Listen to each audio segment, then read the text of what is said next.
été pour la définition précise de Oui, ce que c'est des objectifs SMART. Oui. Voilà, très intéressant. Hein. Vraiment, je ne sais pas, à la maison, on entend généralement parler de ça, oh, c'est SMART, il faut faire ci, c'est SMART. Voilà. Je suis sûre que beaucoup n'avaient pas avant ça la définition exacte. Mais justement, maintenant qu'on les a, est-ce qu'on peut avoir quelques conseils aussi? Vous savez, bon, il y a plein de jeunes personnes qui regardent, des femmes, des hommes. Et voilà, il y a tellement de personnes qui nous regardent. Peut-être pour des exemples, avec des exemples, ce pratique. sera encore plus facile. Pour vous encourager, chers amis téléspectateurs, une vision qui n'est pas écrite ne sera jamais réalisée. Un objectif qui n'est pas écrit ne sera pas réalisé. Ça va rester dans la tête, en fait. On peut l'oublier. Or, quand on met sur écrit, et parfois quand on affiche, on code quelque part là, c'est-à-dire dans son bureau, dans sa chambre, hein, dans sa cuisine, ça garde, ça vous permet vraiment de rester focalisé. Écrivez vos objectifs. Voilà un des conseils. Vous avez pensé, maintenant mettez-le sur papier. Mettez-le dans votre ordinateur, ça dépend de vous, mais écrivez.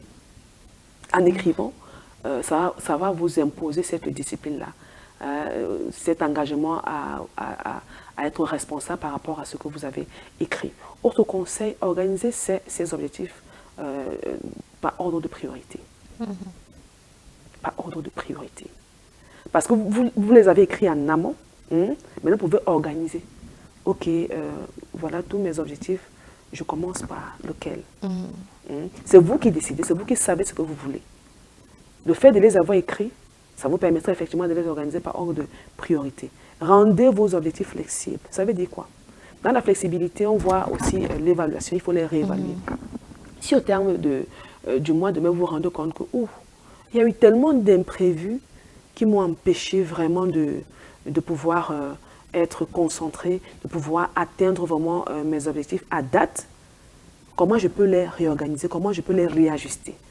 C'est pour ça qu'il faut toujours marquer un temps d'arrêt pour faire une évaluation de vos objectifs. C'est pour ça qu'on parle de les rendre flexibles, sans perdre de vue le but.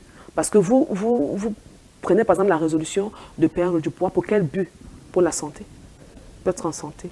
Donc en les rendant flexibles, peut-être vous allez vous rendre compte que l'objectif que j'avais fixé était vraiment démesuré. Il faut que je shift un peu pour me permettre vraiment de pouvoir atteindre mon but. Le but, c'est quoi? C'est la santé, puisqu'on est dans le domaine de la santé. C'est un exemple spécifique que j'ai pris, le domaine de la santé. Le but, c'est quoi quand tu te fixes tes objectifs?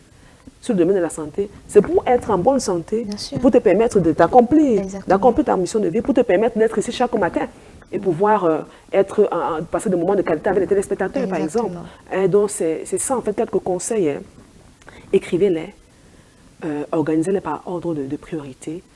Rendez-les flexibles en les évaluant. Parce que l'évaluation va vous permettre de shift, va vous permettre d'arrondir les angles, en fait. Donc voilà quelques conseils juste, pratiques, pour vous permettre vraiment de passer à l'action et d'atteindre vos objectifs, d'atteindre vos résultats escomptés. Merci beaucoup.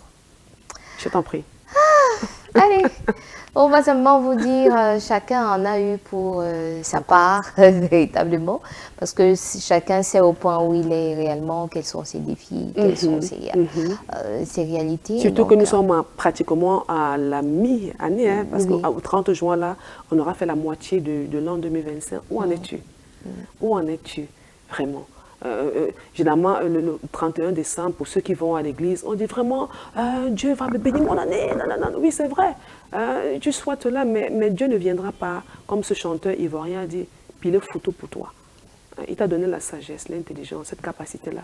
Mais il ne va pas passer à l'action pour toi parce qu'il t'a tout donné en fait. Et il attend de toi donc que tu sois productif avec tout ce qu'il t'a donné. Certes, va prier, c'est une bonne chose. Prie vraiment, fais-le, mais passe à l'action. Tout ce qu'il attend de toi, c'est que tu obéisses. Que tu passes à l'action. Parce qu'il ne viendra pas mettre la cuillère de la nourriture dans ta bouche. D'accord? Il a créé le manioc, mais ce n'est pas lui qui va aller éplucher cela pour mettre au feu. Vous comprenez ce que je veux dire? Il a créé les arbres, mais ce n'est pas lui qui va aller couper ou bien le bois pour pouvoir te faire une chaise. Un meuble, par exemple, c'est à toi parce que tu as donné la capacité de le faire. Donc, c'est de ta responsabilité de pouvoir organiser ta vie et d'être productif et de construire un héritage et laisser un héritage pour ta descendance. C'est ta responsabilité, chers amis téléspectateurs. Merci.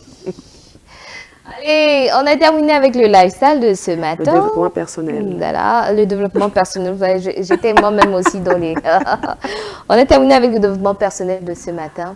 Et vraiment, il ne nous reste plus qu'à te souhaiter, Annie, un très bon week-end. En espérant que pendant celui-ci, tu iras encore fouiller très loin. Tu as dit pour la semaine prochaine, c'est la gestion du temps. En fait, l'intendance du temps et probablement même des ressources matérielles, l'intendance pour nous permettre d'accomplir nos objectifs. Parce que pour cela, on a besoin du temps. On a besoin des ressources financières et matérielles pour pouvoir réaliser nos objectifs. Ouais. Voilà. Allez.